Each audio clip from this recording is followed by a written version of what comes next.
nessa aula a gente vai falar sobre função potencial. A definição da função potencial é x elevado a um valor a, onde esse a eu vou estudar ele em três hipóteses, onde a é maior do que zero e inteiro, ou seja, é 1, 2, 3, 4, 5 e assim por diante, onde a for menor do que 1 e maior do que zero, tá? Real, ou seja, onde ele for qualquer fração, e aonde a for menor do que zero inteiro, ou seja, menos 1, menos 2, menos 3 e assim por diante. Consequentemente, nós temos esse k que ele vai ser uma constante que vai multiplicar o gráfico, e aí eu vou demonstrar também, quando você multiplica por esse k, o que acontece com o gráfico. Então nós temos aqui a função x elevado a a para a maior do que zero inteiro.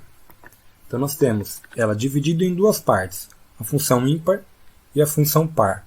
A função ímpar ela vem de x, quando x vem de menos infinito, ela vem também de menos infinito no y e vai para mais infinito no y conforme o x avança para mais infinito. Enquanto que a função par ela vem de mais infinito em y, tá? Quando ela se aproxima em menos infinito no x, e depois ela explode de novo para mais infinito. E aí o que acontece? O a, à medida que a gente aumenta o a, aqui no caso da função ímpar. Então essa é a função x elevado a 1. O próximo a, ímpar, seria x elevado a 3. E aí o que acontece? Essa parte do gráfico ela vai cada vez mais se aproximar, tá? Ela vai se aproximar dessa reta aqui, e essa parte do gráfico ela vai também se aproximar dessa reta. E qual reta é essa? Essa reta aqui ela é traçada exatamente em 1. No ponto 1, para qualquer a, o x ele vai ser igual a 1 na função ímpar. E no ponto menos 1, na função ímpar, de qualquer a, o resultado vai ser menos 1. Enquanto que para a função par, no ponto 1 e no ponto menos 1, de qualquer a, o resultado vai ser 1 positivo. Tá? E aí, exatamente nessa reta, o que acontece? À medida que o a aumenta, a função, depois do ponto 1, ela vai cada vez mais se aproximando daqui, enquanto que antes do 1 também, à medida que aumenta, ele também vai se aproximando. Mas esses três pontos eles se mantêm o mesmo. O ponto menos 1, o ponto 0 e o ponto 1 vão sempre se manter o mesmo, independente do quanto você aumente o a. Aqui também, o ponto menos 1, 0 e 1 também se mantém o mesmo.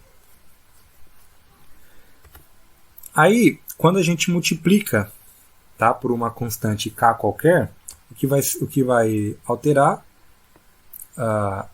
enquanto na função par ele vai jogar o gráfico inteiro para cima, mantendo o zero no mesmo lugar, tá? Então você mantém o zero, e o que acontece? Você só vai jogar para cima os valores diferentes de zero. Aqui, na função ímpar, o que você vai fazer? O que for depois de zero, ele joga para cima, e o que for antes de zero, ele joga para baixo. Agora, no segundo caso, tá? Onde a for menor do que 1 e maior do que zero, onde a, no caso, for uma fração. Nós temos, então, as raízes. Tá? E o gráfico da raiz ele vai ser dessa forma aqui, que é o que eu tinha dito, eu tinha mostrado na última aula. Quando a gente tem, por exemplo, x elevado a meio, x elevado a meio nada mais é do que raiz quadrada de x.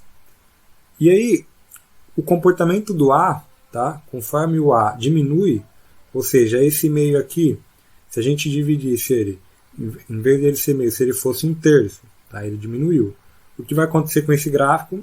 Ele vai cada vez mais se aproximar de zero.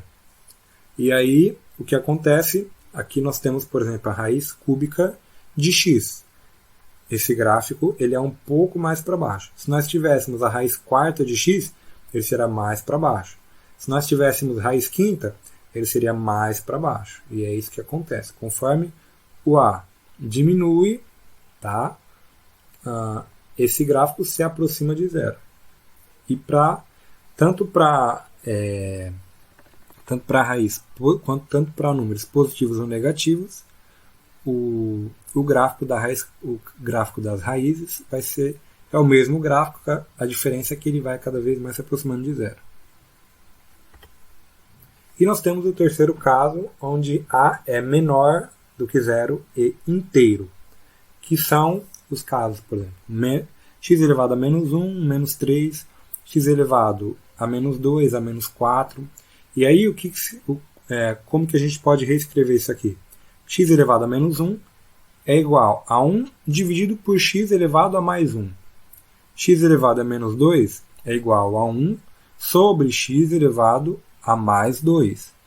E aí, como ele passou a ser uma fração, nós temos, igual à função racional, nós temos então um ponto crítico, né? Um ponto crítico que eu digo, um ponto onde a função não é definida, que é no ponto zero, porque não existe fração com zero, não existe divisão por zero.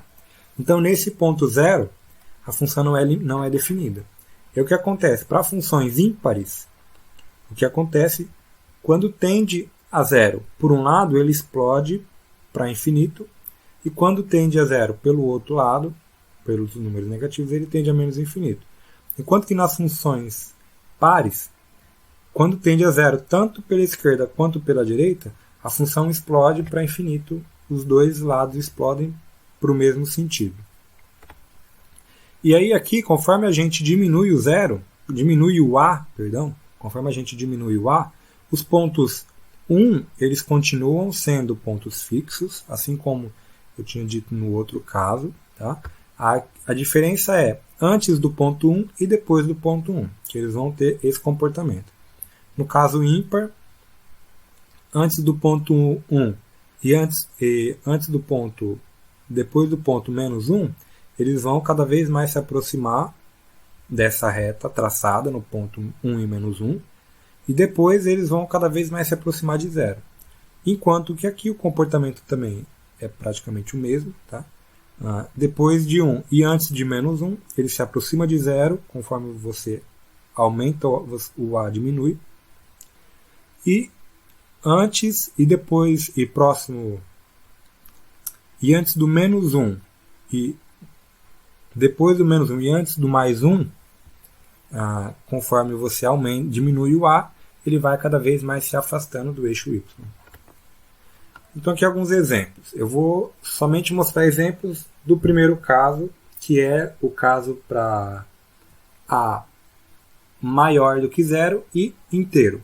Então aqui eu vou dividir ela em duas partes. Né? Aqui as funções ímpares e pares. Primeiro eu vou mostrar as ímpares e depois as pares. Aqui então nós temos x elevado a 1 e x elevado a 3. E nós percebemos que aqui eu tinha dito que essa parte ia se aproximar e essa parte aqui também ia se aproximar, né, do eixo y aqui. E é o que acontece, ele começa a se aproximar à medida que você aumenta o grau. Aqui então nós temos x ao cubo, aqui nós temos x à quinta. Ele já se aproximou mais. Ele se aproxima, na verdade, da reta que corta o menos 1 e o mais 1. Então, é o que eu tinha dito, nos pontos menos 1, 0 e mais 1, os valores não são alterados para nenhum desses casos. Aqui nós temos então x à quinta e o x à sétima ainda um pouco mais próximo. Então, percebe que à medida que você aumenta, é como se o gráfico ele fosse estreitando mais. E depois então nós temos as funções pares. Aqui temos x ao quadrado e x à quarta. Ele já está um pouco mais estreito. E aqui antes do 1 ele fica um pouco mais largo. Aqui entre o menos 1 e o mais 1. Depois nós temos aqui o x à quarta para comparar e o x à sexta. Perceba que essa parte aqui ele ficou mais próximo. E por fim, aqui o gráfico do x à sexta, né? E aqui o gráfico do x à oitava, nós percebemos também que ele está um pouco mais estreito do que o gráfico do x à sexta. Tá? Obrigado, era isso que eu tinha para mostrar sobre funções potenciais.